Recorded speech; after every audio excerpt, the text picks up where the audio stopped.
Estas imágenes que han circulado masivamente fueron grabadas a principios de noviembre en el norte de Gaza por Louise Waterrich, portavoz de la Agencia de Naciones Unidas para los Refugiados Palestinos, UNRWA.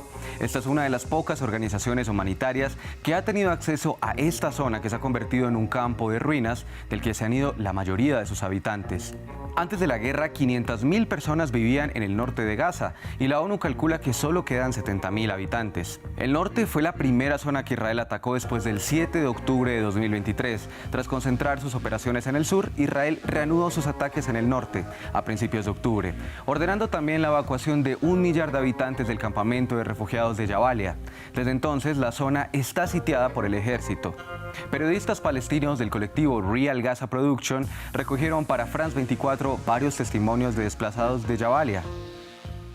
Desde las 7 de la noche hasta las 7 de la mañana, los disparos no cesaron. Nos quedamos con 5 niños metidos en una sola habitación, muertos de miedo. Por la mañana lanzaron panfletos ordenándonos que nos marcháramos al oeste de Gaza.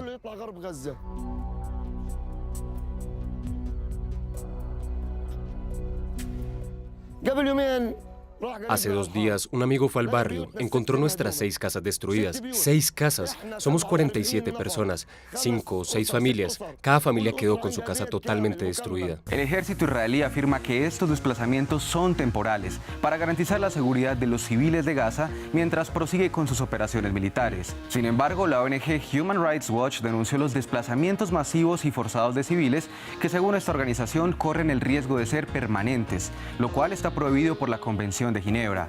A finales de octubre, Israel había destruido o causado daños a casi el 70% de los edificios del norte de la Franja de Gaza. Según los investigadores Jamon Van den Heck y Cody Shirt, que nos compartieron sus datos, esta destrucción también se puede observar en las imágenes satelitales, en donde se ven barrios enteros como Beit Lahia completamente arrasados, e incluso en Jabalia, que fue destruido por la ofensiva del ejército israelí en octubre.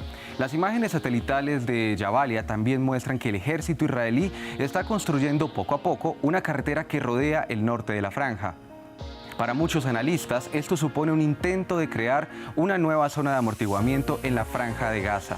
En estos informes de Human Rights Watch también se documenta cómo Israel arrasó sistemáticamente el terreno y los edificios alrededor de las carreteras que construyó para entrar en Gaza. El investigador Brian Carter también se pregunta qué pasará después con el ejército israelí. Creo que esto va a plantear un grave problema para los israelíes porque cuando esta guerra termine y los periodistas extranjeros puedan regresar a la Franja de Gaza,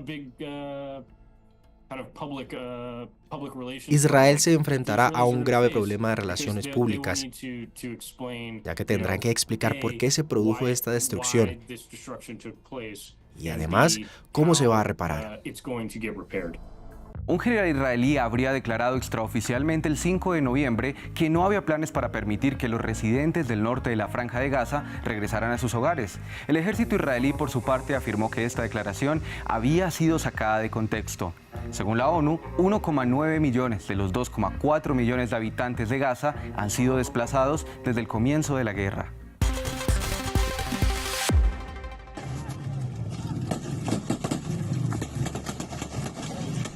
Estos civiles que están huyendo son habitantes de la ciudad iraní de Jalalabad, donde las fuerzas de seguridad se enfrentaron a combatientes del grupo islamista Jaish-ul-Adil.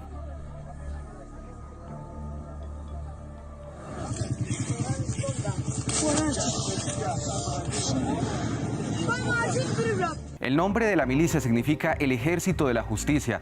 Estos islamistas están activos en la provincia de Sistán y Baluchistán, la más pobre de Irán. Varios países, entre ellos Rusia, China y Estados Unidos, han clasificado a este grupo como terrorista. Esta ola de atentados comenzó el 27 de septiembre en la ciudad de Surán. 5 días después, las fuerzas de seguridad respondieron en el distrito de Daishari. No se tienen cifras oficiales, pero pudimos documentar y geolocalizar un total de 18 ataques. Al menos 32 miembros de las fuerzas de seguridad y 40 de las milicias habrían muerto. A pesar de la violencia de sus acciones, un residente local elogia los actos de resistencia. Por razones de seguridad, alguien más tuvo que leer su testimonio.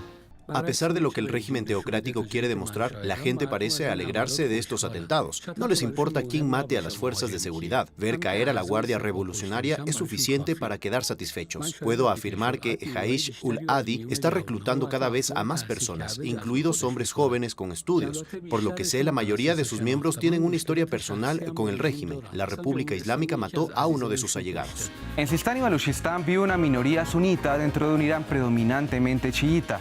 Las manifestaciones contra el régimen teocrático son muy frecuentes en esta región y a menudo son muy violentamente reprimidas. Para nuestro segundo observador, también anónimo, estas protestas de violencia no solucionan nada.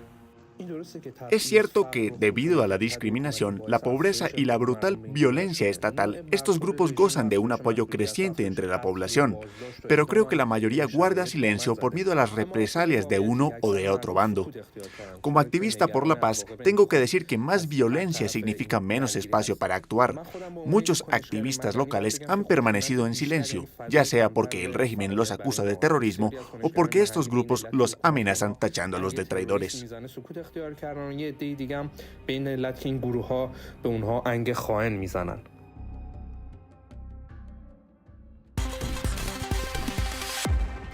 Y así llegamos al final de Los Observadores por esta semana. Si quiere ver más investigaciones, france24.com lo espera. Recuerde también que nuestros contactos están en pantalla por si quiere compartir archivos para que nuestra redacción verifique. Nos vemos la próxima semana. Siga con más información en France 24.